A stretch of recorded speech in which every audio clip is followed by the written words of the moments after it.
Live, local, breaking news. This is WYFF News 4 at 6 in high definition. Oh, take a look. The temperatures keep climbing. Summer begins this weekend and already the heat surpasses last year. News 4 meteorologist Chris Justice joins us. And Chris, along with the heat, we can hear it above the studio right now. Lightning storms outside. Downtown Greenville right now taking the brunt of the storm as several severe thunderstorm warnings are across the area. As Live Super Doppler 4 HD is tracking, one over downtown Greenville right now is the strongest as it moves on through. A lot of folks probably running inside right now in downtown with some torrential downpours moving down toward the south, towards Simpsonville and Malden. Old Grove Road 185 right there, seeing some torrential downpours and some very extensive lightning. Get you a little bit closer here near Gant on over toward Wade Hampton Boulevard, seeing better weather now, but over toward Paramount Park right on I-85, seeing the brunt of this storm. You want to just divert your travel if you have family going that way. This is not a good storm to drive through as you're moving on through. Also another severe thunderstorm continuing for Anderson, Greenville, and Pickens County until 6:30 right now. Up toward the north, we have a severe thunderstorm warning for Rutherford County on over toward Polk County. This storm is moving toward Rutherfordton at a very fast pace. Also down toward the south, another storm moving down toward Union and continuing to chug along at a very fast pace. Also back toward Abbeville, another storm about to move on through very shortly. But you can see from our Woodruff Road Skycam the shake there with the strong winds moving on through. That and hail is our main threats. More new forecast for you coming up here in just a few minutes. Chris, thank you. Authorities are warning these temperatures are hot enough to kill. Do not leave a child alone in a car. This is video from Atlanta. A 22-month-old child died from heat after he was left in a hot SUV. His father is now charged with murder. Investigators say he was supposed to take his child to daycare but forgot and went to work. They say he didn't realize what had happened until the ride home.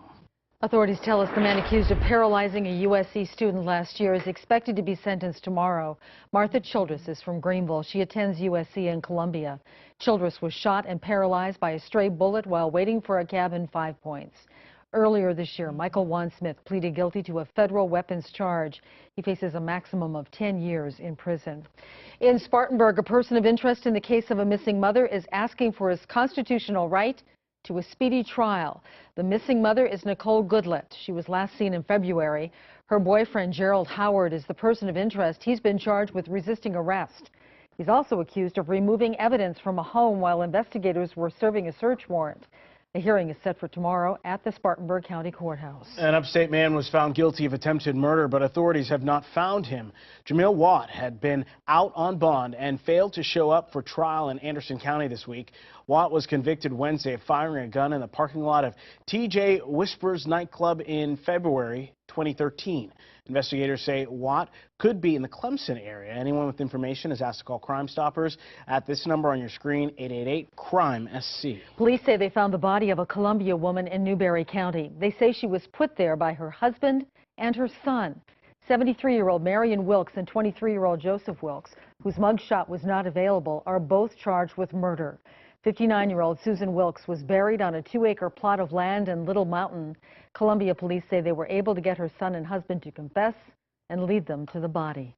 An early morning shooting left a woman hospitalized in Spartanburg County. Deputies responded to the 300 block of Monks Grove Church Road. Investigators say they plan to interview the woman after surgery.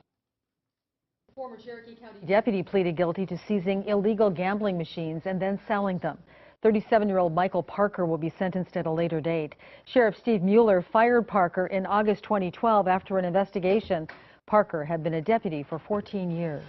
Authorities tell us a Greenville County deputy was in a wreck with a suspected Craigslist scam artist. It happened this afternoon on Whitehorse Road. Deputies say undercover officers were looking into a Craigslist scam.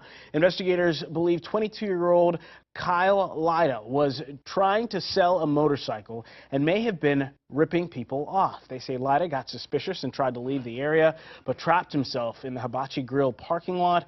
In an effort to get away, deputies say he drove up a grassy hill and got into a wreck. The Highway Patrol is investigating. A Simpsonville man faces a variety of drug charges tonight. Police say he had more than 350 hits of LSD. They say Austin Pereira also had 4 Ziploc bags of mushrooms, marijuana, and other drug paraphernalia. The drugs were found during a traffic stop, we're told. Officers say this is the largest LSD arrest in Simpsonville in 15 years. Herrera faces multiple charges, including intent to distribute and trafficking LSD. An exciting update tonight on a Greer athlete many have been cheering for. News 4's Stephanie Trotter joins us with more on Shannon High's homecoming. Steph. Nigel, today is Shannon's first full day at home. He's undergone weeks of surgeries and rehab after breaking his neck in the Goodwill Mud Run on Palm Sunday. With his usual go-get-'em attitude, Shannon immediately got up this morning and met coworkers and friends at a fundraising golf tournament. After working with doctors at the Shepherd Center in Atlanta, Shannon has regained feeling from head to toe, limited mobility, and unlimited hope. But I'm not going to let this chair, stop me from doing anything that I need to do. I'll go and do whatever I have to continue my life and my kids' life. Shannon had raced in several mud runs, but this past spring broke his neck diving into the water on the first obstacle. This is a photo from a mud run a year ago. He says what happened this time is a, quote, freak accident, and he'd never want anyone else to give up participating in future races. Registration is now open for this coming fall's mud run, where Goodwill executives tell me safety will take top priority, as it always has. As for Shannon, he's grateful to be home and so thankful for the many people who've helped emotionally, physically, and financially. This Saturday is yet another fundraiser, a softball tournament at Praise Cathedral in Greer, and everybody can continue to follow his recovery on the High Hopes Friends of Shannon High Facebook page. Carol? Thanks, Steph. Right now, there's a meeting in Pickens County. It's to discuss the future of prayer in the school board meetings there. Now, you may recall this school district changed its policy last year. It was after getting a complaint from the Freedom from Religion organization. It was decided public meetings would be opened with a non-sectarian invocation that would be given voluntarily by a school board member on a rotating basis instead of the previous student-led prayer. But last month, the U.S. Supreme Court ruled the Constitution allows a town council in New York to begin with prayer. So Pickens County is revisiting the issue. Pastor Jimmy Burrell is hoping to get prayer back. We really hope that there'll be better representation and more dialogue between the board and the people they represent. And it would be great if we could get a policy back like it was before this ever came about. Any changes to the policy would have to be voted on by the full board. A legendary Grammy-winning musician who lived in the upstate has died. Johnny Mann passed away last night at his home in Anderson. He was 85 years old. Before retiring in the upstate, Mann worked with some of the biggest names in show business, including Frank Sinatra, Johnny Mathis, and Nat King Cole. He released 40 albums and was the voice of Theodore in Alvin and the Chipmunks. Mann also had his own television show, Johnny Mann Stand Up and Cheer.